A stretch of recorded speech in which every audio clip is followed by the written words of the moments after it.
The morning Celia Kendrick rode into Harlan County, Texas. The sky was the color of a bruise healing badly, all yellow and purple along the horizon where the sun had not yet fully committed to rising, and she had a deed in her saddlebag and a name on her lips that belonged to a dead man. She had ridden 3 days from San Antonio, through scrub brush and dry creek beds, through the kind of heat that made mirages shimmer on the flat earth like promises that evaporated the moment you got close enough to believe in them. Her horse, a steady roan mare she called Pepper, had been more patient than the journey deserved. Celia herself had not been particularly patient in a long while. Patience was a luxury she had surrendered somewhere around the time she turned 26, and found herself a widow in a city that had no use for widows, who could not also be mothers or daughters or wives of someone more important than a dead cavalry man. The deed she carried had been mailed to her in San Antonio 6 weeks prior, accompanying a letter from a solicitor in Harlan, whose handwriting was so cramped and apologetic it looked like the words themselves wanted to apologize for existing. The letter explained that one Amos Kendrick, her late father's brother, had died without a living heir on record. The land, some 400 acres of working cattle ranch outside the township of Harlan, had been held in trust pending contact with any surviving family. Celia was the last of the Kendricks. The deed was hers by law. She had read that letter 4 times before she understood it was not a cruelty but an opportunity. San Antonio had given her 2 years of mourning, 2 years of taking in mending and selling embroidery to a dry goods merchant who had the decency to pretend the work was decorative rather than charity. The ranch was the only thing that stood between her and a future that narrowed every year she stayed still. So she packed everything she owned into 2 saddle bags and a bedroll, said goodbye to a landlady who cried more than seemed warranted, and rode north toward Harlan County with a determination that had nothing to do with confidence and everything to do with necessity. The town of Harlan itself was exactly what she had expected and somehow still managed to disappoint her. A single main road flanked by wooden storefronts, a livery stable at the eastern end, a saloon that was doing business even at this hour, a church whose white paint was flaking like old sunburn, and a sheriff's office with a window so dusty the sunlight barely made it through. There was a general store, a post office that also served as the telegraph station, and a woman sitting on a barrel outside the milliner's shop who watched Celia ride through with the focused attention of someone cataloging information for later use. Celia stopped at the livery to water Pepper and stretch her legs. The liveryman was a short, barrel-chested man named Dewhurst who smelled of hay and honest work. He told her the Kendrick Ranch was about 4 miles northeast of town, following the creek road until it forked, taking the left fork past the old cottonwood that had been struck by lightning so many times it looked philosophical. Old Amos's place, Dewhurst said, and his tone changed just slightly. You related to him. He was my uncle by blood, Celia said. His brother was my father. Dewhurst nodded, wiped his hands on a rag. Well, he said, which was not quite a full sentence but seemed to carry the weight of several things he had decided not to say. Celia did not push him. She thanked him, paid for Pepper's water and a small portion of oats, and rode on toward the ranch with the deed folded in the inner pocket of her riding coat, where she could feel the paper against her ribs like a second heartbeat. The creek road was as advertised, a packed dirt track that ran alongside a shallow, quick-moving creek whose banks were fringed with cottonwood and willow. The morning had fully committed to being hot by the time she reached the split, and she found the lightning-struck cottonwood without difficulty. It listed to the left like a man who had been arguing with gravity for decades and was losing. She took the left fork. The ranch came into view gradually, the way things that matter tend to, revealing itself in stages. First the fence line, rough-hewn cedar posts strung with wire that was newer than she expected. Then the barn, solid and well-maintained, its red paint faded to a dusty rose.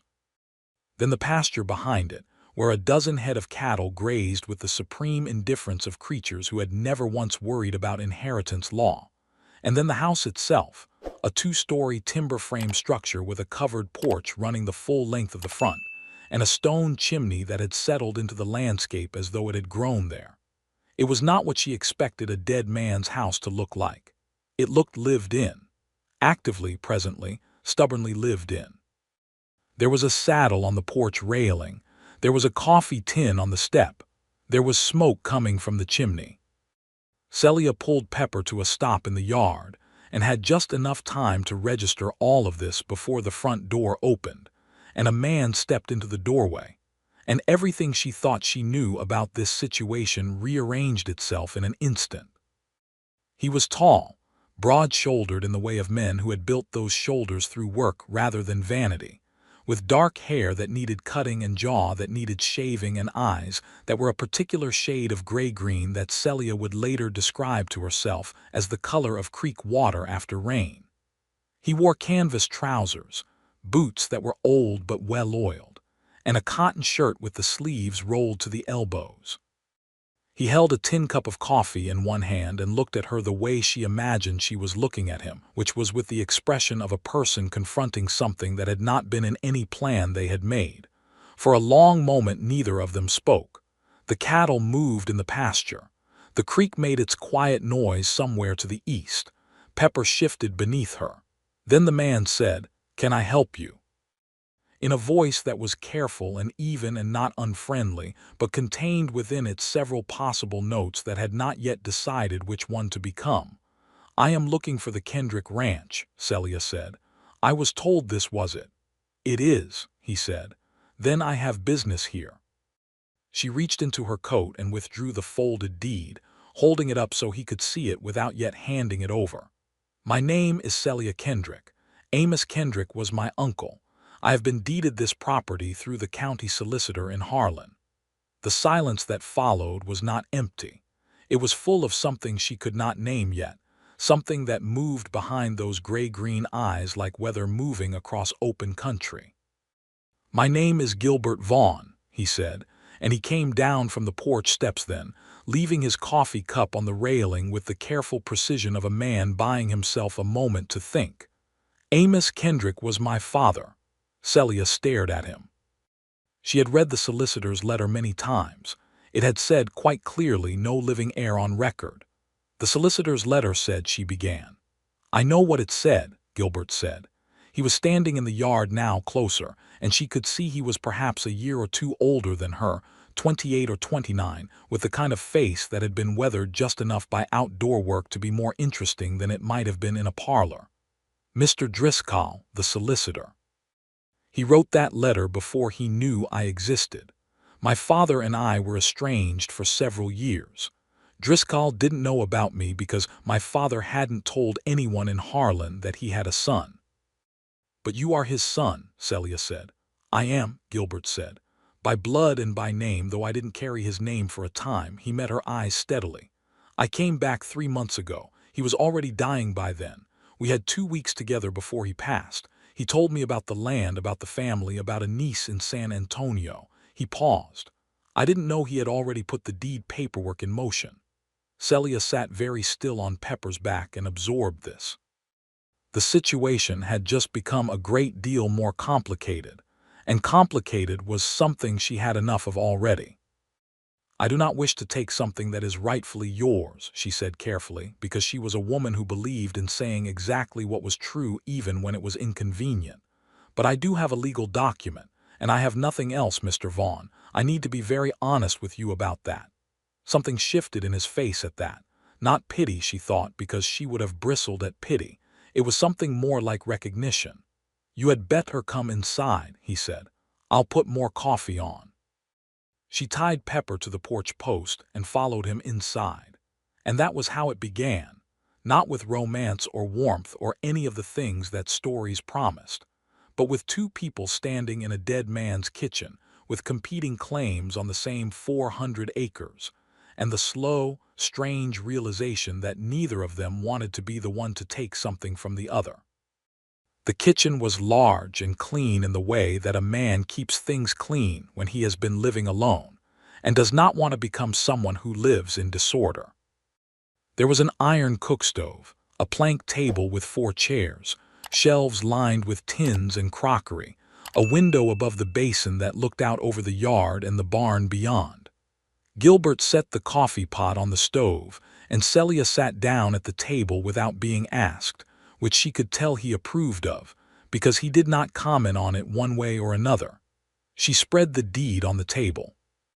He looked at it for a long time, then went to a cabinet in the corner and came back with a letter, which he placed beside it. The letter was handwritten, clearly in the same cramped script as her own solicitor's document, addressed to Amos Kendrick from one Percival Driscoll, solicitor, and dated nearly 2 months before the letter Celia had received. It was a request for Amos to clarify the matter of his estate, asking whether he had any biological children or known heirs who should take precedence. "He died before he replied," Gilbert said. "Driscoll didn't know I'd arrived." He proceeded with the next of kin search, found you, sent the deed. "And now we are here," Celia said. "And now we are here," he agreed. He poured the coffee and set a cup in front of her without asking whether she wanted any, which she appreciated, because she was exhausted and needed it badly. They sat across from each other with the dead man's papers between them and drank their coffee in a silence that was, unexpectedly, not uncomfortable. Celia noticed that his hands were calloused and capable, the hands of someone who did real work and did it well. She noticed that he did not look at her the way men in San Antonio had looked at her, with that particular mixture of assessment and dismissal that came from not knowing what category to put a woman into when she did not fit their existing categories. He looked at her like a problem he was interested in solving but had no intention of solving poorly. "The way I see it," Gilbert said finally, setting down his cup, "there are 2 legal claims on this land. Mine by blood, though I have not yet filed it formally because I came back with nothing and have been getting the ranch back into working order and had not yet made the trip to town for the filing. And yours by document, which Driscoll sent in good faith before he knew I existed." "That is an accurate summary," Celia said. "A judge in Harlan County would likely rule in favor of the direct blood heir," he said. "But only if I file before your deed is registered, and your deed may already be registered. I don't know." "It isn't yet," Celia said.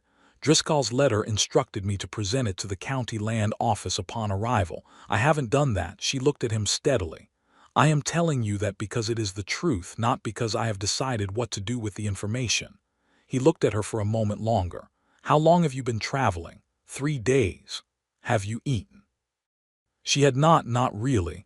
Not since the night before, when she had made a cold camp by the creek and eaten dried biscuit and a handful of dried apricots that had seen better days. "Not recently," she said. He stood up and went to the stove and began making breakfast with the efficiency of a man who had learned to cook out of necessity and had made peace with the requirement. He fried eggs in a cast iron pan, cut thick slices of bread from a loaf that was still relatively fresh, and set it all before her with a second cup of coffee. She ate without ceremony, and he let her, sitting across from her with his own plate, and for a while the only conversation was the ordinary kind, and it was a relief. "I have a proposal," Gilbert said when the plates were cleared and the coffee had been refilled a 3rd time. "It may not be the right proposal. You're welcome to refuse it." "Say it," Celia said. "This ranch was productive once," he said. "My father let it decline in the last few years, not through laziness but through illness, I think, though he would not have admitted it. In the months I've been here I've repaired the fences, kept the existing cattle from wandering off, and I've identified what needs doing to bring it back to what it was. But I have no money beyond what I brought with me, which is little and no help. It is too much land for one person to work alone." "I have a deed and no money and no hands either," Celia said. "I know," he said. "So here is the proposal. Rather than spend time and money we don't have fighting over who owns it, we work the ranch together this year. I will not claim rights over you or over your work. You will sleep in the house, which has 2 bedrooms, and you will work as an equal partner. At the end of the year, if the arrangement has not worked, we go to the land office together and sort it out. But I think by the end of the year we will have proved the arrangement works better than either of us alone. Celia considered this. It was either the most sensible thing she had ever heard or the most dangerous. She was not sure those were different things. You are offering this to a woman you have known for less than 1 hour, she said. Yes, he said. Why? Because you told me you haven't filed the deed yet when you didn't have to, he said. And because you looked at my cattle before you looked at the house, which means you were already thinking about whether this was a working operation. And because, he added, and here something honest moved through his expression, my father would have wanted the last of the Kendricks to have a place to stand. He told me about you. Not much, but he said your father was the better of the 2 brothers, and that his niece in San Antonio had gotten the worst of a difficult deal. Celia felt something catch in her chest. She had not known that Amos Kendrick had ever thought about her at all. All right, she said. I will try your arrangement, but I want it in writing. He almost smiled at that. I expected nothing less, he said, and went to get paper and ink. The first weeks were the kind of hard work that leaves no room for anything else, which Celia found was exactly what she needed. There was the matter of the north fence line, which had come loose from its posts along a 1/4-mile stretch near the creek, where the soil ran soft. There was the matter of the cattle themselves, a mixed herd of longhorns and shorthorns that had developed opinions about where they grazed and needed persuading to develop different opinions. There was the matter of the garden, which had gone to weeds but whose soil was still rich, and which Celia took as her own particular project, spending mornings on her knees pulling thistle and volunteer mesquite, while Gilbert worked the fence and the cattle. They established a routine without discussing it, the way competent people sometimes do, by simply doing things in the order they needed doing and adjusting when they got in each other's way. Gilbert made coffee in the mornings. Celia made supper. They switched on Sundays because that seemed fair and neither of them argued about it. She learned things about him slowly, the way you learn terrain, by moving through it and paying attention. He had been raised in Oklahoma Territory, where his mother, a woman named Vera Vaughn, had taken him after she and Amos Kendrick had parted ways before Gilbert was born. He had spent his childhood believing his father was dead, which turned out to be the story his mother had told, because the truth was more complicated, and she had not wanted to explain it to a child.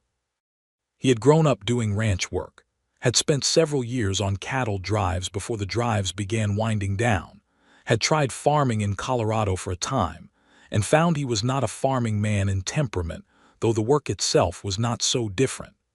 He had come back to Texas because his mother had written him a letter 2 years after her own death, a letter left with a lawyer in Oklahoma City with instructions to be forwarded to him whenever he could be found. The letter had explained about Amos Kendrick, about the ranch in Harlan County, about the fact that Gilbert had a father he had never been told about. It had taken him 8 more months after receiving the letter to decide what to do with that information, and then he had come south. "Were you angry?" Celia asked one evening in late June when they were sitting on the porch after supper watching the sky go orange and red and purple over the flat land. "At who?" he said. "At either of them. Your mother for keeping it from you, your father for not looking for you." Gilbert was quiet for a moment, turning his coffee cup in his hands. There was something considered and careful about the way he did this that she had come to recognize as the way he treated thoughts that mattered. "I was angry at both of them for a time," he said. "And then I thought about the circumstances of their lives, and I had to admit they both made the decisions they thought were right, even if those decisions caused damage they couldn't see from where they were standing." He looked at the horizon. "I think most damage is caused by people making decisions they believe are correct." "That is a generous way to see it," she said. "It is the only way that doesn't eat you up," he said. And she understood then that he had chosen generosity the same way she had chosen to ride north toward a dead man's land, as an act of self-preservation rather than sentiment. She told him about her husband, Thomas Kendrick, a cavalryman from East Texas who had been gentle and funny, and had died of fever contracted in a military camp in New Mexico in the spring of 1879. They had been married 3 years. She had loved him the way you love the first good thing that happens to you as an adult, completely and without reservation, which meant that losing him had taken something foundational with it. She had spent 2 years in San Antonio not quite understanding what she was supposed to become after that, which was why the deed had felt not just like an opportunity but like an instruction. Become this. Go here. Be something other than what you are in this city where you have only been a widow for 2 years and will be one for 50 more if you let it happen. I am sorry for your loss, Gilbert said, and he said it the way few people had, which was simply, without adding anything to sweeten it or soften it, just the plain acknowledgement that the loss was real and was his. Thank you, she said, which was all there was to say. The town of Harlan had opinions about the arrangement at the Kendrick Ranch, as small towns in 1881 tended to have opinions about arrangements that did not fit established categories. The woman at the milliner's shop, whose name turned out to be Mrs. Frances Halst, had a particular and vocal set of opinions. She expressed them to Celia directly the first time Celia came to town for supplies, which Celia had to admit was more honest than expressing them to everyone else first. It is not proper, Mrs. Halst said, wrapping Celia's order of fabric and thread with quick, efficient movements, for a woman alone to be living on a property with a man she is not related to and is not married to. I say this not to be unkind, but because you are new here and may not understand how things are regarded. I appreciate your directness, Celia said. I should tell you that Mr. Vaughn and I have a written business arrangement for the management of the property, which is the subject of a legal dispute that will ultimately be settled through the county land office. We are co-owners in practice while the legal matter is resolved. I occupy my own bedroom and my own affairs. Mrs. Halst looked at her with the expression of a woman who found this explanation technically satisfactory and humanly insufficient. There is also the matter of your safety, said another voice, and Celia turned to find the sheriff's deputy leaning in the doorway of the milliner's, a lean, sun-darkened man named Deputy Aldridge who had the manner of someone who had wandered in out of curiosity and was now committed to staying. Vaughn isn't known here. He rode in out of nowhere 3 months ago and said he was Amos's son. We have only his word on that. You have his face, Celia said. I have seen the photograph of my uncle that Mr. Driscoll kept in his files when I visited his office 2 days ago. The resemblance is unmistakable. I would stake a deed on it. She picked up her wrapped package. Which I have, in a manner of speaking. Good day. She walked out into the bright heat of the street feeling more settled than she had expected to feel, which was interesting. She told Gilbert about it that evening at supper, not because she needed him to handle it, but because it seemed like information he should have. He listened with the particular stillness he brought to things that required thought, then said, I should go to the land office. File the blood claim officially so there is a record. It will resolve the legal question at least in part, and it will be harder for anyone to suggest there is something irregular about the arrangement if we are formally disputing the property through proper channels.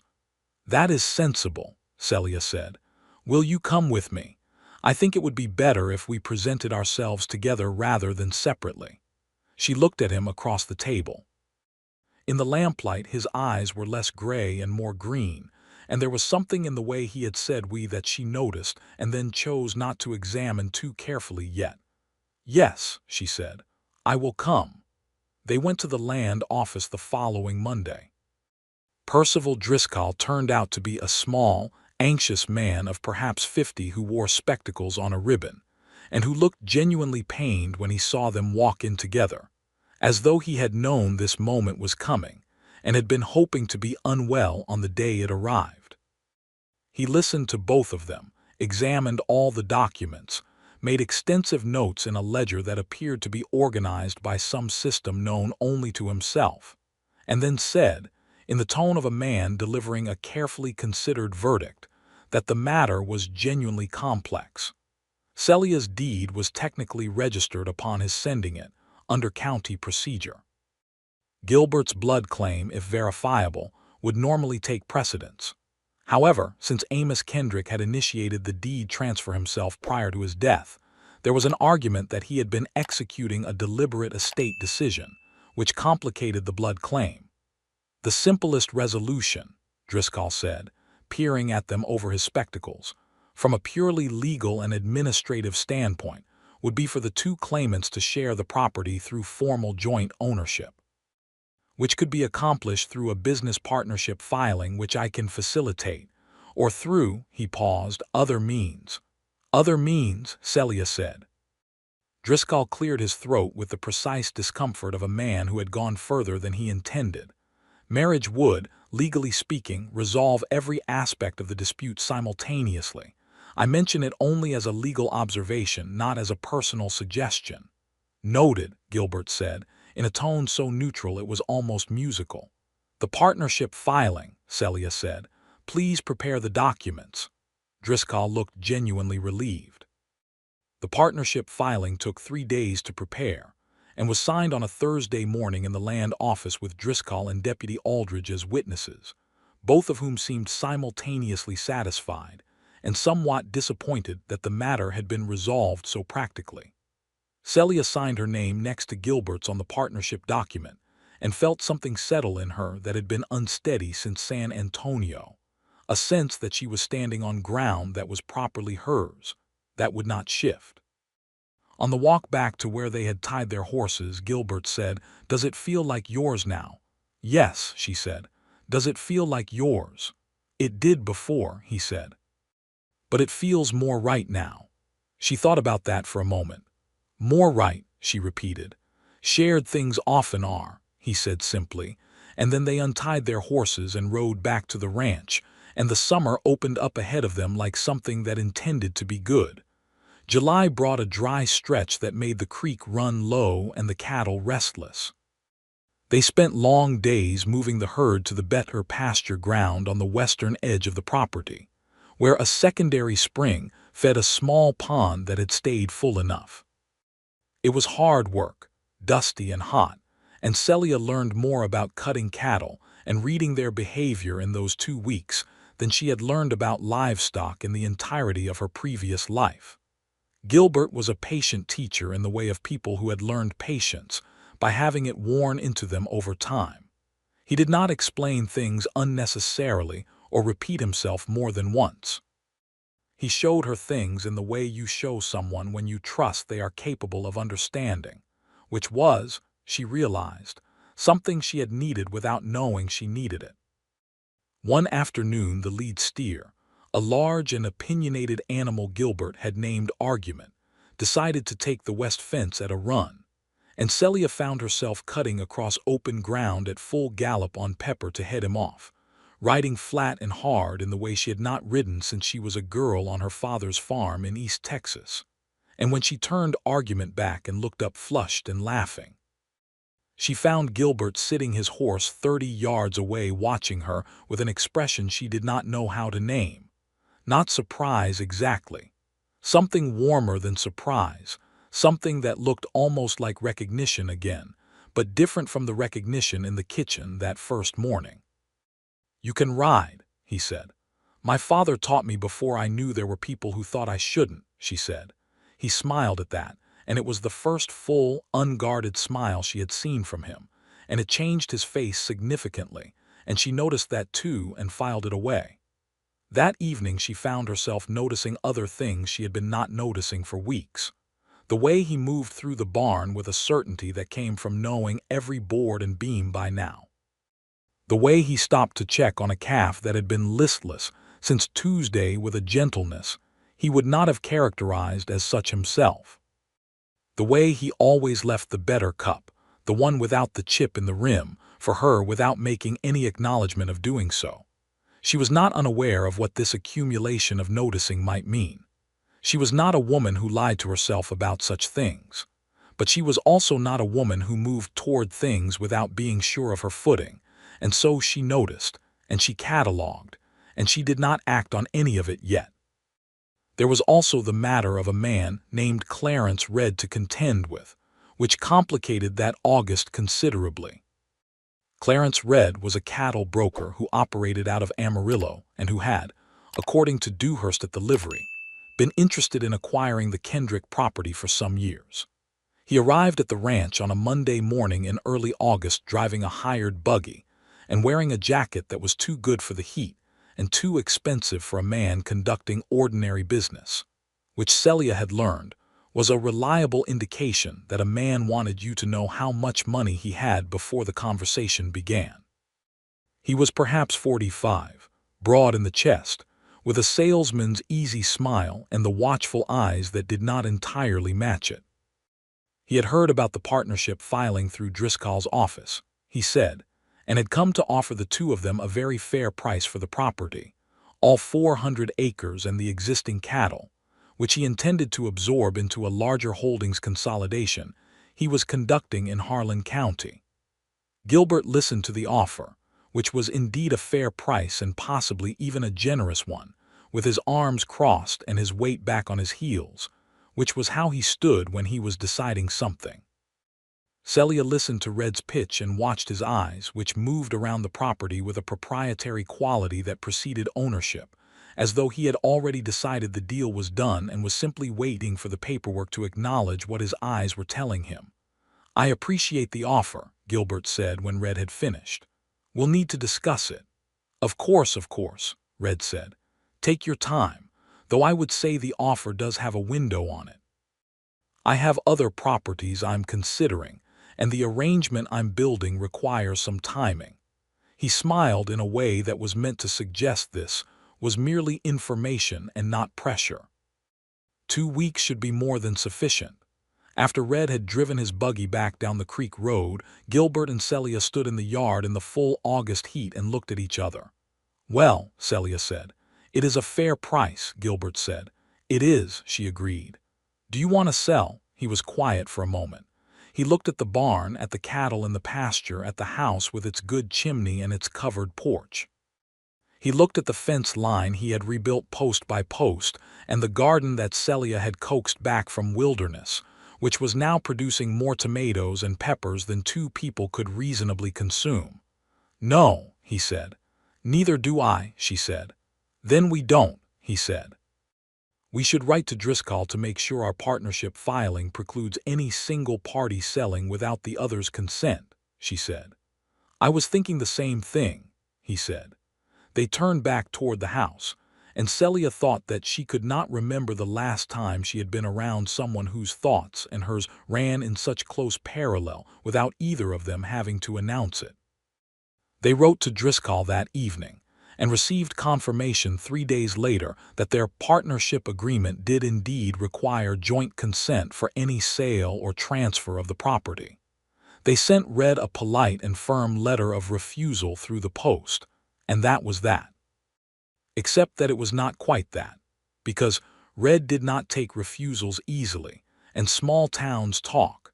And what the town began to talk about was that Clarence Red was making it known at the saloon that the Kendrick partnership was irregular, and that there were questions about whether a woman's signature on a property deed was fully binding under Texas law. This was not technically an absurd legal argument for 1881, which was its own kind of injustice, one Celia was familiar with in the abstract, and now found herself confronting in the specific. Texas law had made progress in the matter of women's property rights, but had not made uniformly enough progress to make the question fully settled, and men like Red knew exactly where the unsettled edges were and how to apply pressure there. She went to see Driscoll herself, without Gilbert, because she wanted to conduct this conversation as herself and not as half of a partnership. Driscoll heard her out over the cramped desk of his office, his spectacles riding low on his nose, and then said something that surprised her. He said that there was, in his considered legal opinion, a straightforward defense of her signature's validity based on the original deed transfer, which had been initiated by Amos Kendrick, and which carried its own legal weight. He also said that Deputy Aldridge had mentioned Red's saloon commentary to Sheriff Boone, and Sheriff Boone had taken a dim view of it, because Sheriff Boone was a man who had watched 3 mining companies and 2 land speculators roll through Harlan County in the past decade and consume smaller holdings, and he had a dislike of the pattern that bordered on institutional. "I would also suggest," Driscoll said, carefully, "that you speak with Mrs. Clara Oakes at the county courthouse. She is the clerk of records, and she is formidable, and she has a particular interest in ensuring that women's property filings are recorded with full legal standing. She has made it something of a personal project quietly for the past several years." Celia went to see Clara Oakes that same afternoon. Clara Oakes was 61 years old, had a silver bun and a spine made of something harder than bone, and had been recording deeds and land filings in Harlan County for 22 years. She listened to Celia's situation with a focused attention that was the exact opposite of the way most people listened, which was to say she was listening to what was actually being said rather than what she expected to hear. "Your deed and your partnership filing are both fully recorded and fully valid," Clara said. "I recorded them myself. Anyone who tells you otherwise in a legal context is either mistaken or lying, and in a courtroom that distinction would become very clear very quickly." She looked at Celia over the top of her own spectacles. "Outside a courtroom, of course, people say whatever serves them. That is not a legal problem. That is a human one." "I know how to handle human problems," Celia said. "I thought you might," Clara said and smiled. She told Gilbert about all of it that evening, laying it out plainly over supper. He listened without interrupting, which was something she had come to appreciate about him, the way you appreciate a structural quality in a house. It bears weight without calling attention to itself. When she finished, he said, "You handled all of that yourself?" "Yes," she said. "I did not need you to handle it for me."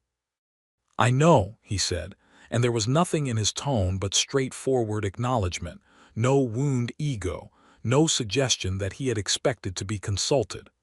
"I am glad you have allies in town.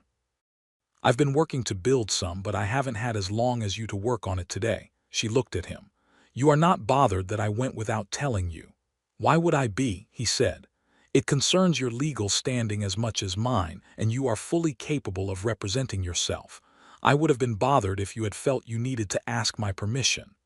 She was quiet for a moment, then said, "Most men would be bothered." "I am not most men," he said, simply and without bravado, and she believed him. The thing about believing something like that, she discovered, was that it had a way of shifting the ground under you, not destabilizing it but leveling it, making it more suitable for building on.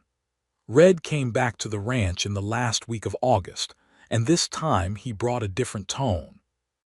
The easy salesman's smile was still there, but the warmth behind it had thinned to something more like pressure, and he spoke to Gilbert as though Celia were not present, which was a choice that had consequences he had not anticipated. "I'd like to speak plainly," Red said to Gilbert, leaning against the porch post with his thumbs in his vest pockets. "Go ahead," Gilbert said. "The woman's claim is vulnerable," Red said.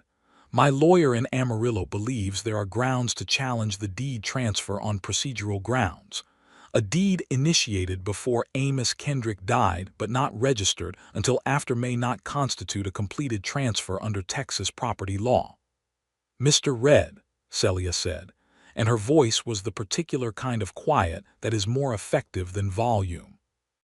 He turned to look at her, with the mild annoyance of a man interrupted mid-argument, and she continued, "The deed was registered by the county clerk of records, who has 22 years of experience in Harlan County land law, and who has told me directly that it is fully valid.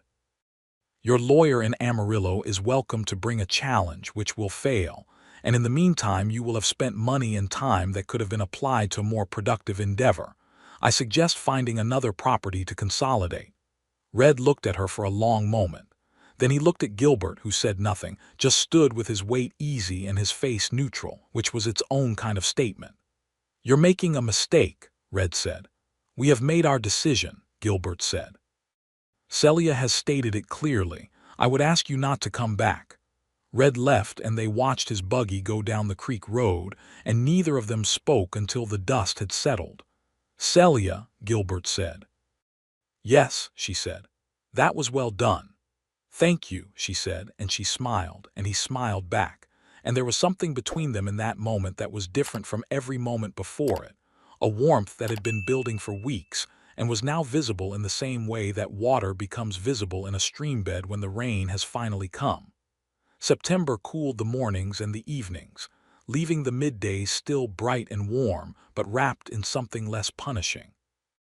The garden gave its last harvest, and Celia spent 3 days putting up preserves in the kitchen while Gilbert, and a hired hand he had taken on for the fall, a quiet Tejano man named Ezekiel Miles who was competent and unassuming, and brought excellent tamales on Fridays, worked at expanding the cattle pen ahead of the fall purchase of additional stock.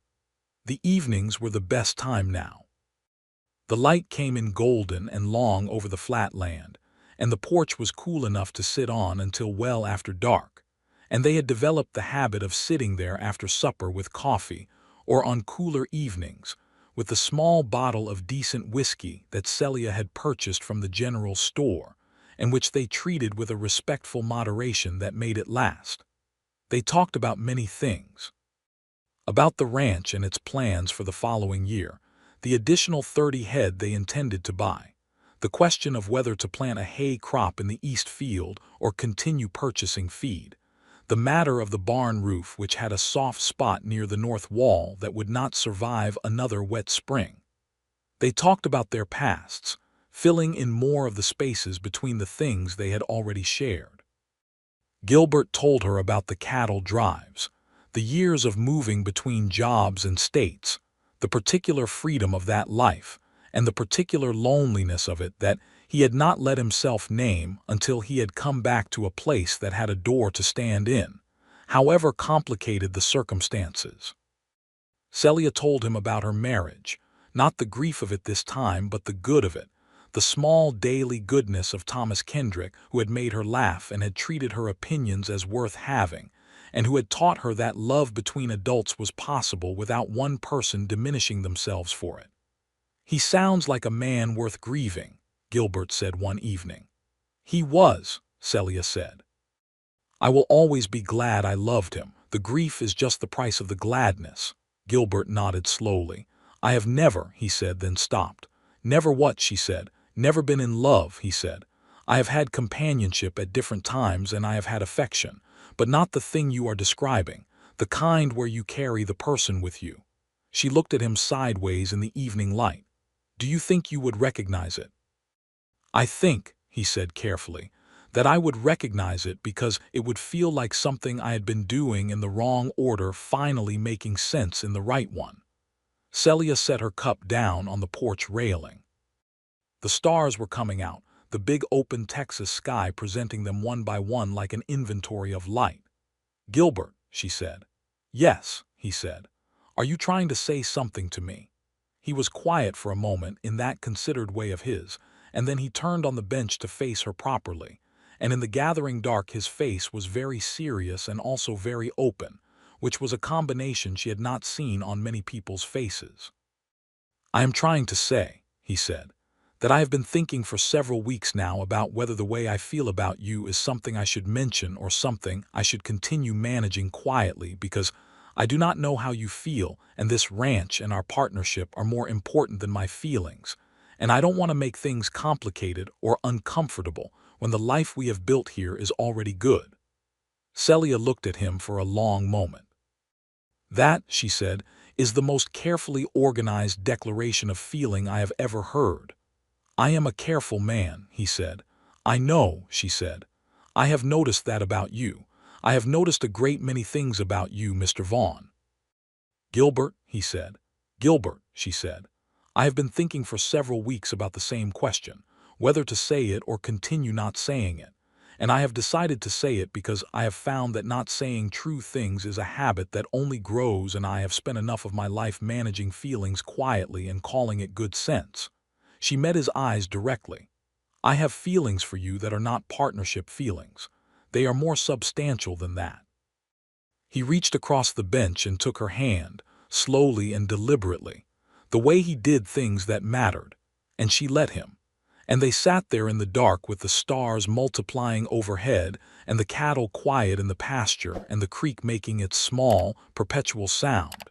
And it was the best evening she could remember in a long time. The first time he kissed her was 3 days later, in the barn of all places, on a Tuesday morning when they were arguing very mildly about the proper way to brace a fence post against soil that ran soft near water. And he had turned to demonstrate something about angle and leverage, and had found her standing closer than he had calculated for. And the argument stopped, and the demonstration stopped, and he looked at her for a moment with a question in his eyes that was less of a question than an acknowledgment of something they had both already decided. And he kissed her, and she kissed him back. And when they stepped apart, the barn was exactly the same as it had been before, and everything else was different. "Well," she said. "Yes," he said. "The fence post," she said. "Can wait," he said. "It can," she agreed, and she reached up and touched his jaw with her hand, and he covered her hand with his, and for a moment they just stood there in the good, ordinary light of the barn with the smell of hay and horses around them. And it was remarkable, Celia thought, how much room there was in a moment for something that had been a long time coming. They were careful with each other in the weeks that followed, careful in the way of people who have both had enough loss to know that good things require tending. They did not rush.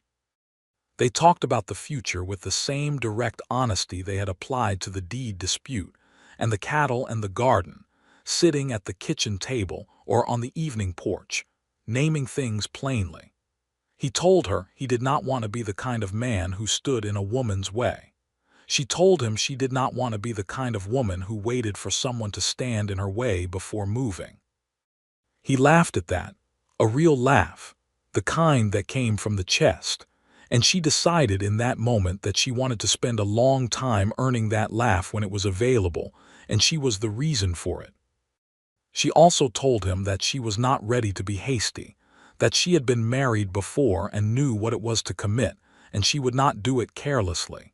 And he said he would not have wanted her to, that he was a patient man by choice, and had no intention of spending that patience poorly. Mrs. Halst in town noticed the change in them the first time they came to town together after October began, which she could apparently determine from the way they stood relative to each other while examining the bolts of winter fabric at the counter, and she said to Celia, not unkindly, "Well, at least it explains the situation sensibly." "What situation is that?" Celia said. "The situation where two people who ought to be married are instead conducting a business arrangement," Mrs. Halst said. "It is less irregular if it is a courtship." "We are not conducting a courtship," Celia said. "What are you conducting?" Mrs. Halst asked. Celia thought about it.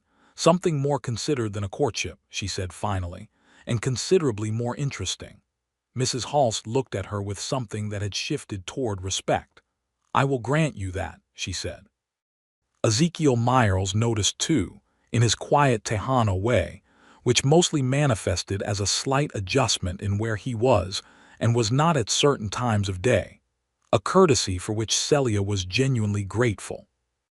He was a good man, Ezekiel, steady and skilled and good-humored, and he had 2 younger sisters and an aging mother in Laredo who he sent money to on the first of each month without fail, which told Celia more about his character than any reference could have. November came with the first real cold, sharp mornings and afternoons that smelled of wood smoke from every chimney in Harlan. They had added 18 head of cattle to the herd, which now stood at 31, which Driscoll had told them was a strong foundation for a working operation of this size. The garden was put to bed for winter. The hay was bought and stored in the barn, the north fence line was restrung, and the soft spot in the barn roof was repaired by Gilbert and Ezekiel over 3 November days in which both of them came down to supper covered in sawdust and needing very hot coffee. The ranch was working. It was genuinely, measurably, verifiably working, and Celia stood on the porch one November morning and looked at it, at the fence lines and the cattle and the smoke from the chimney, and felt something she had not felt in San Antonio or anywhere else in the past 3 years, which was that she was in exactly the right place doing exactly the right thing with exactly the right company. She went inside and found Gilbert at the kitchen table with the ranch accounts, which he was good at but found tedious, so he always looked faintly relieved when anyone spoke to him while doing them. "I need to ask you something," she said. "Go ahead," he said. "Do you want to make this permanent?" she said. "Not for the land, not for the legal simplicity, though I appreciate that Driscoll would probably celebrate, because we are good together and I believe we will continue to be good together, and I am finished with being careful about it." He looked at her for a moment, then closed the account ledger with the deliberateness of a man setting something aside that does not need to be returned to for a while. "Yes," he said, "I want to make this permanent. I have wanted that for some time." "Then let's do it properly," she said, "before Christmas." "Before Christmas," he agreed, and stood up from the table, and took both her hands in his with that care he had, and kissed her the way he had been kissing her for the past 2 months, which was to say with a thoroughness that left no interpretive ambiguity about where things stood. They were married on the second Saturday of December, 1881, in the Harlan church whose white paint was still flaking, but whose interior smelled of pine boughs and candle wax because someone, probably Mrs. Halst who had organized the decoration, had made an effort. The ceremony was performed by Reverend Eads, who was a compact, direct man who conducted weddings with the practical efficiency of someone who had presided over too many frontier funerals to sentimentalize the counterpart. But he said the words with genuine feeling, and they meant them back. Driscoll was there, looking more relieved than the situation technically warranted, with his spectacles on their ribbon and a waistcoat he had clearly saved for occasions. Clara Oakes was there in a good gray dress, sitting in the second pew with the upright posture of a woman who has made things happen and is content to observe the results. Dewhurst the liveryman was there, smelling of hay but wearing a clean shirt. Ezekiel Miles was there in his good hat, sitting beside his two sisters who had made the trip up from Laredo with his mother, a small iron-spined woman who had looked Celia over very carefully upon introduction, and then given a nod of the kind that is not casually granted and means something specific. Sheriff Boone was there. Deputy Aldridge was there. Half the town of Harlan was there, in the way of small towns that turn up for moments that matter. There was no one from Celia's family because there was no one left, but she had written a long letter to her landlady in San Antonio, Mrs. Patton, who had written back with enough tears absorbed into the paper to leave visible marks, and who sent by separate post a small embroidered handkerchief that had belonged to Celia's mother, and which Mrs. Patton had kept for 2 years meaning to return and had repeatedly forgotten to, and which arrived 3 days before the wedding in time to be something borrowed and something old simultaneously. Gilbert had no family present either, and they did not speak of it. But when Celia took his hand at the altar, she held it a little more firmly than ceremony required, and he held hers back, and Reverend Eads, who noticed things, said the words as though they were very serious and very good at the same time, and they were. After the wedding there was a supper at the saloon whose proprietor, a cheerful man named Barnett, had rearranged his establishment for the occasion, and served a genuinely respectable meal of roast beef and cornbread, and 3 kinds of pie. Someone brought a fiddle, someone else brought a second one, and the evening became the kind of evening that small towns are good at when they decide to commit to one. Celia danced with Gilbert, and then with Ezekiel, and then with a very enthusiastic Sheriff Boone who was a better dancer than his appearance suggested. Gilbert danced with Ezekiel's mother, who seemed to find this deeply entertaining, and with Clara Oakes, who danced with the focused efficiency she brought to everything and told him at close range, where no one else could hear, that she was glad the matter of the deed had worked out, and that Celia was one of the best people she had encountered in 22 years of Harlan County land law. "I know," Gilbert said. "Good," said Clara Oakes. They rode back to the ranch late in the evening under a sky full of December stars, cold and clear and enormous, Celia's breath making small white clouds, and her hands warm in her gloves and warmer still, when Gilbert took one of them in his as they rode side by side up the creek road past the philosophical cottonwood. The ranch waited for them in the dark, solid and real and theirs, lamplight in the window because Ezekiel, who had gone ahead, had thought to light it before riding onto the bunkhouse he occupied in winter. And that small thoughtfulness of the lamp meant that the house looked like what it was, which was a home, and Celia looked at it and felt the full weight of the words settle comfortably around her shoulders like something that had been made to fit. That winter was the best Celia could remember, full of the particular warmth that comes from being inside a warm house in cold weather with good company. They read in the evenings, two people who turned out to share a habit of having 3 books going at once, and who spent considerable time in enthusiastic disagreement about the relative merits of the works in question. Gilbert had opinions about Walter Scott that Celia found unjustifiably enthusiastic. Celia had an attachment to the collected essays of Ralph Waldo Emerson that Gilbert tolerated with the expression of a man being quietly patient about something he found earnest. They both agreed on Dickens, which was a foundation. Ezekiel taught Celia to play Monty on a February evening when a snowstorm had kept all 3 of them in the kitchen, and she beat both of them with a thoroughness that Ezekiel regarded with professional admiration, and Gilbert regarded with the warm amusement of a man who was being consistently surprised by his wife in ways he found entirely pleasing. In February, Celia wrote to Mrs. Patton in San Antonio with news of the marriage and the ranch and the state of her life, which was that it was good in all the ways that mattered, and Mrs. Patton wrote back a letter so long and so full of happiness, and so extensively tear-stained that Celia had to read it in sections because there were portions where the ink had run too far to be readable. Spring came to Harlan County, the way Texas spring always does, abruptly and without apology, going from frozen mud to hot dust in what felt like a week. The cattle had come through the winter well, better than expected, and they began the season with a healthy herd, and a plan for the year that Celia had drawn up over the winter evenings at the kitchen table with the care of someone who had been keeping accounts since she was 17 and knew how to read numbers against the grain. She also knew, by March, that she was expecting their first child. She told Gilbert on a Tuesday evening in March, sitting on the porch in the weak early spring sun, because she found that news of significance was best delivered in open air with room around it.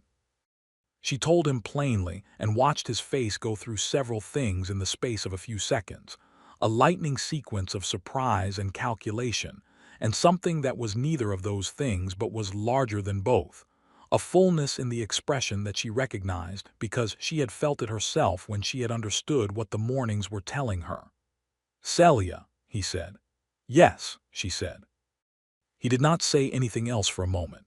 He reached over and put his arm around her shoulders, and she leaned into him, and they sat there watching the pale spring sky above the flat land, and after a while he said, very quietly, "I did not think I would have this." "Have what?" she said. "A family," he said.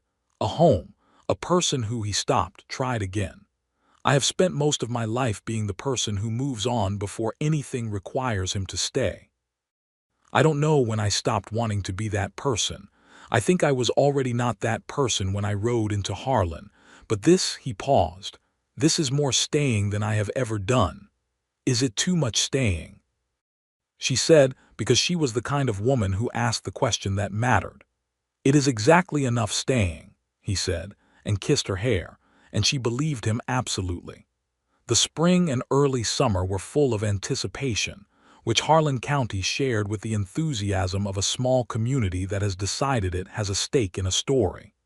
Mrs. Halst appeared at the ranch in April with a parcel of soft flannel fabric and a look of determined helpfulness. Clara Oakes appeared in May with a jar of preserved pears and a recommendation for the midwife in Harlan. a woman named Mrs. Rosamond Tilley, who had been delivering babies in the county for 15 years with an exceptional record. Ezekiel's mother sent a blanket from Laredo, hand-woven in the Tejano tradition, deep reds and blues and gold, folded inside a letter that Ezekiel translated as expressing both congratulations and a set of detailed opinions about the proper diet during expectancy that were, he admitted, not entirely easy to follow in the abstract. Gilbert expanded the second bedroom with boards cut from the east pasture timber, working in the evenings and on Sundays with Ezekiel's help, adding a small adjoining room to the upstairs with a south-facing window that caught the afternoon light. He built a cradle himself, from a design he found in a book from the Harlan Lending Library, and the cradle was slightly uneven on one side because, as he noted with perfect seriousness, he was not primarily a furniture carpenter, and he wanted the child to understand from the beginning that the world was not perfectly level but was nonetheless functional. The baby came in October, a crisp fall morning when the sky was the cleanest blue it knew how to be. He was a boy, born in the second bedroom with Mrs. Tilley presiding and Gilbert pacing the kitchen below, with the focused anxiety of a man who has decided that pacing serves a function, because the alternative is standing still. He weighed 8 pounds and came into the world announcing himself with a thoroughness that Mrs. Tilley declared a very good sign. He had dark hair like his father and gray eyes that would likely shift, but were currently the color of a Texas sky at early morning, that particular pale shade before the blue fully commits. They named him James Amos Vaughn. James for no reason except that it was a good solid name and both of them liked it. Amos because, as Celia said to Gilbert the evening after their son was born, when she was propped against the pillows and the baby was asleep on her chest, and Gilbert was sitting on the edge of the bed watching both of them with an expression that had not fully resolved from wonder, he should know he had a grandfather. Even if the knowing was brief, it was something. It was something, Gilbert said, and he reached out and touched the baby's dark hair with one careful finger, and the baby, as though registering the arrival, made a small sound that was not quite a sigh and not quite a word but was somehow both. The first year of James's life was the busy kind of happy, the kind where the happiness is inseparable from the exhaustion, and neither of them would trade one for the other. Gilbert learned, as men with babies do, that the capacity for tenderness he had not previously suspected in himself was both real and extensive. He woke at night without complaint, walked the kitchen at 3 in the morning with a fussing boy against his shoulder, sang songs he had to half invent because he did not know many complete songs, only fragments of trail songs and one Methodist hymn he could remember the whole of. Celia healed and recovered and returned to the full running of the ranch with a competence that made Ezekiel, who had managed much of it in her late pregnancy and early recovery, visibly relieved and also newly respectful, if he had not already been. The ranch had its best year financially since before Amos Kendrick's decline.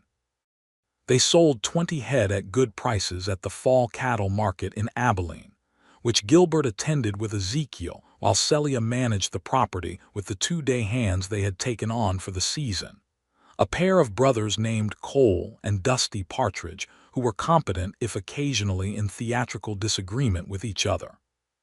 The proceeds from the sale funded the hay crop expansion they had been planning for a year and a half, and left a sufficient reserve to feel, for the first time, like security rather than management. Driscoll appeared at the ranch in December of that year, a rare social call that clearly cost him something in terms of his comfort with unscheduled occasions, bearing a bottle of decent port, and the news that Clarence Redd's property consolidation venture had run into significant legal difficulties in 3 counties simultaneously, and was unlikely to resume in its previous form, and that several smaller ranch owners in Harlan County who had sold to Redd under pressure were currently engaged in legal proceedings to recover what they could. Which is to say, Driscoll finished, with the satisfaction of a small man whose correct predictions have been vindicated, that your decision to decline his offer was correct in every respect. We thought it was, Celia said. The county court has ruled on 2 of the cases already, Driscoll added. In both instances, the outcome favored the original owners, based in part on the documentation of pressure tactics. Your letter of refusal, which Deputy Aldridge had the foresight to retain as a record, was cited in one of the proceedings as an example of appropriate documentation. He cleared his throat. I mention this only to note that it has been useful to other people, not just yourselves. Celia thought about the woman she had been 3 days out of San Antonio, riding toward a dead man's land with nothing but a deed and a need and a refusal to be managed, and felt a satisfaction that was specifically hers and that she did not need to explain to anyone. The second year deepened everything. James learned to walk in February on the kitchen floor, lurching between Celia's outstretched hands and Gilbert's, crossing the same 4 feet of floorboard 40 times in a row, with the focused determination of someone who has just discovered that locomotion is not optional, but is in fact the most urgent thing in the world. He talked early and at length, with a vocabulary that seemed to expand weekly and a disposition to apply it continuously.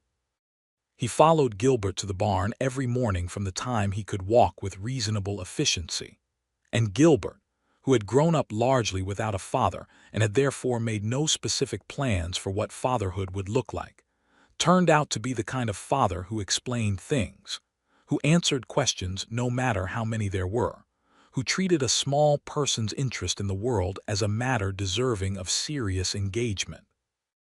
Ezekiel became, over these years, as much family as employee, invited to the table for Sunday suppers and holidays, known and knowing in the way of people who have shared daily work and daily weather for enough years to have earned each other's full measure. He married in the spring of 1884, a Harlan woman named Dolores Fuentes, who had come to town to work in her cousin's dry goods operation, and who had the practical good sense and quiet humor of someone very well matched to him. They married in the Catholic Church in Harlan, and the Vaughn Ranch contributed a celebratory feast and an entire day of labor-free leave, which Ezekiel said was not necessary, and Celia said was certainly necessary, and that was the end of the discussion. The spring of 1884 also brought the discovery that Celia was expecting again. She told Gilbert in April in the garden, where she was doing the early planting and he had come to bring her coffee, and she said it with the directness she had always brought to significant things, and he put the coffee down on the fence post and came to her and held her properly for a long moment without speaking, and she felt him breathe, a long, slow breath of the kind that contains feelings one has decided to feel rather than manage, and she was glad. Their second child was a girl, born in November of 1884, whom they named Ruth Vera Vaughn. Ruth because Celia had always loved the sound of it, that single solid syllable. Vera for Gilbert's mother, because he had spent years deciding whether his mother had been wrong to do what she did, and had landed, finally, in the same generous territory he had described on the porch that first summer, the place where you hold someone's failings and their goodness in the same hand and do not let either one cancel the other. Ruth was different from James in every visible way, quieter, observational, with a gaze that catalogued her surroundings with a scientific patience that Mrs. Tilley, who delivered her and had seen a great many babies, said she had not previously encountered in an infant.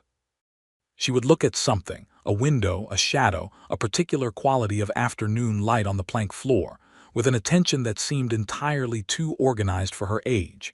"She is going to be formidable," Gilbert said one evening, watching his daughter study a wooden spoon with the concentration of someone solving a problem the spoon was unaware it posed. "She is already formidable," Celia said.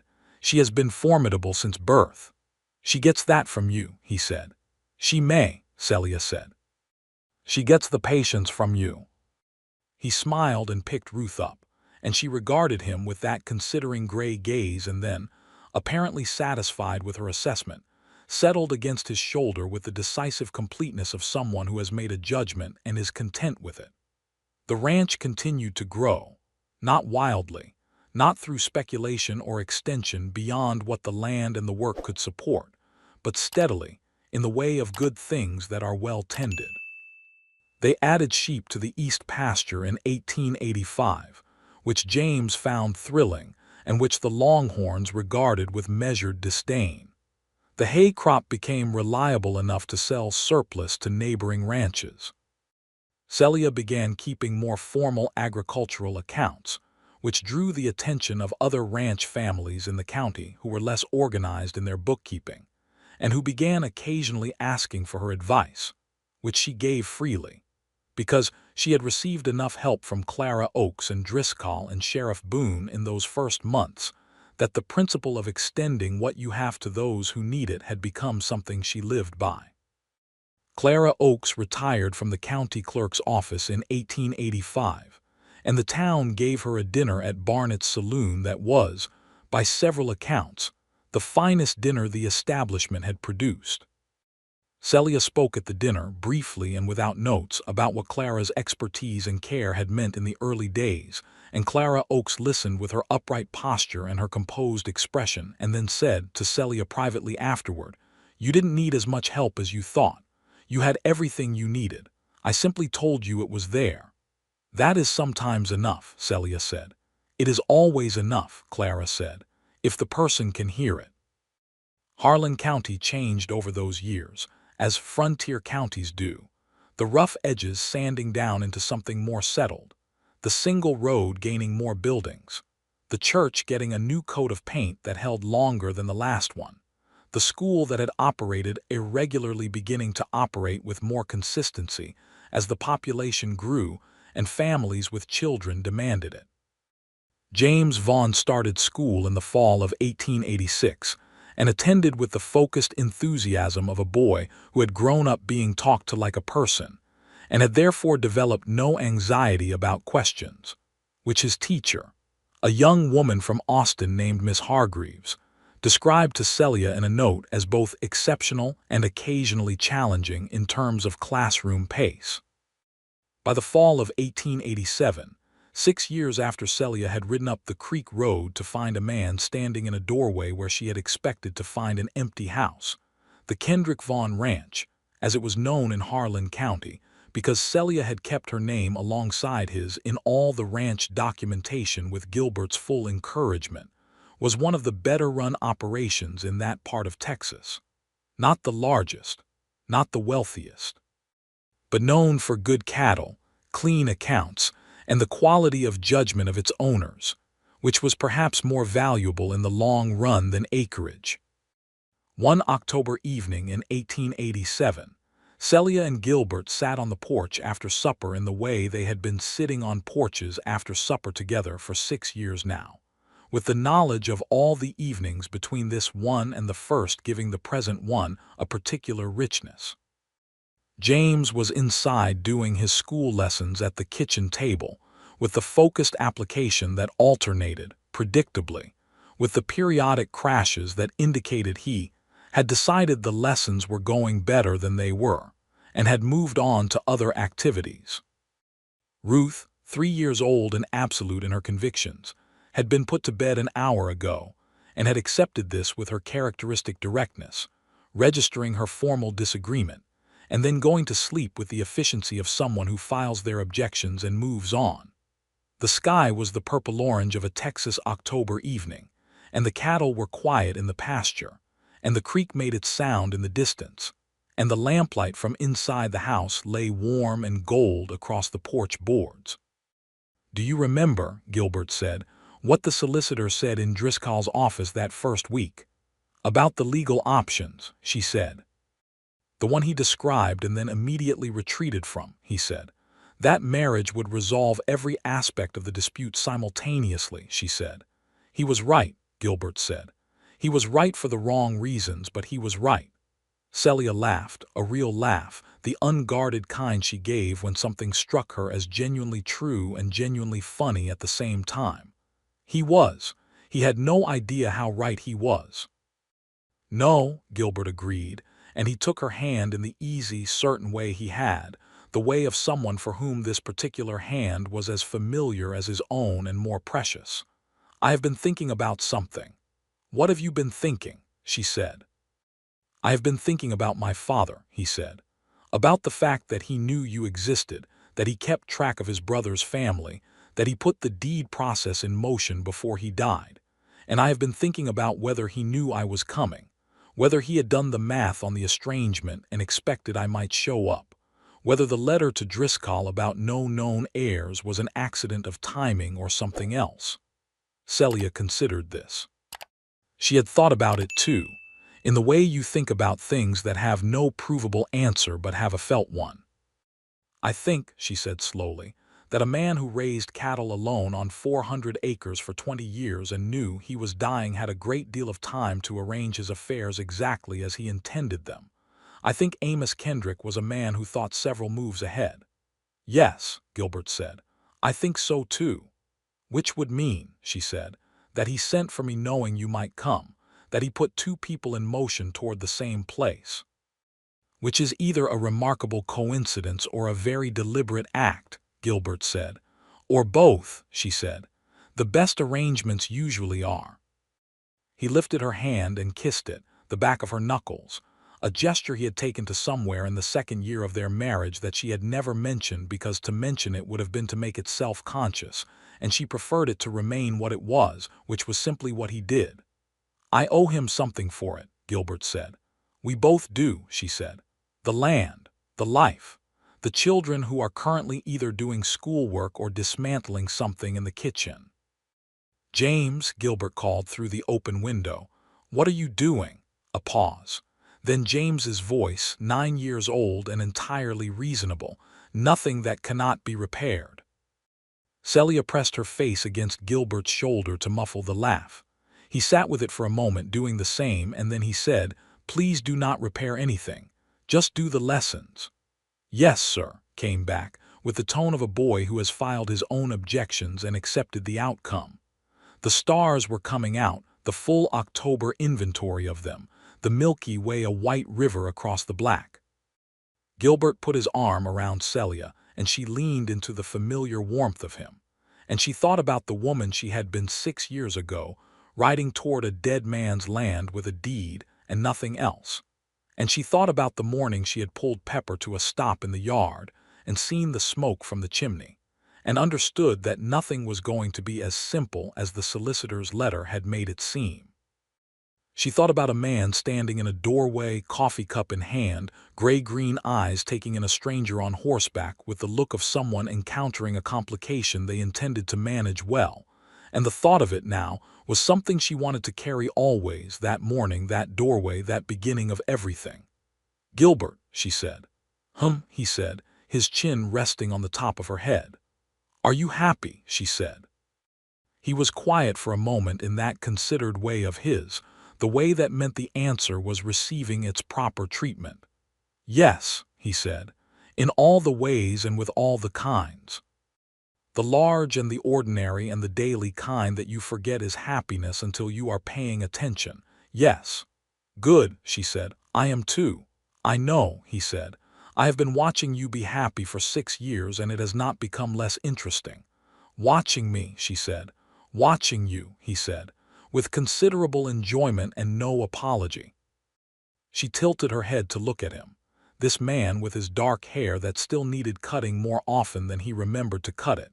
His jaw that she had stopped expecting to be regularly shaved. His gray-green eyes that she had by now looked into in every possible light and weather and emotional register, and had not once found them less interesting than the first time. I love you, she said, because it was true, and because she believed in saying true things. I love you, he said back, the way he always said it, simply and without ornamentation, as though it were a fact about the physical world that required only acknowledgement and not argument. Inside the house, James had apparently completed his lessons or at least concluded his negotiations with them, because the sound of movement had settled into quiet. Ruth was sleeping, as she had decided to do, and would not renegotiate until morning. The cattle were in the pasture. The hay was in the barn. The accounts were balanced. The fence lines were sound. The property that had once been a dead man's land and had then been a dispute, and had then been a partnership, and had then become a home stood solid around them in the October dark, with the creek running to the east and the stars running overhead and the lamplight gold behind them. "Come inside," Gilbert said after a while. "It is getting cold." "It is," she agreed, and they went in together, and the door closed behind them on the night, and the stars and the flat Texas land that was theirs, that had always been on its way to being theirs, that a careful and perhaps deliberate old man in a declining house had set in motion for exactly this purpose, so that the last two people who carried something of him would find their way to the same door at the same time and be forced by law and circumstance and the stubborn logic of necessity to figure out what to do about it. They had figured out what to do about it. The lamp burned warm in the kitchen window all through the cold October night, visible from the creek road, visible from the old cottonwood that listed in the dark like a man who had been arguing with gravity long enough to have made peace with the terms, visible to anyone riding past in the dark who might wonder about the shape of a life, and whether the difficult parts of it, the parts that require riding 3 days with a deed in your pocket and no certainty at all about the other end of the journey, are worth what they eventually give you. They are, Celia Kendrick Vaughn would have said if anyone had asked, they are worth every mile.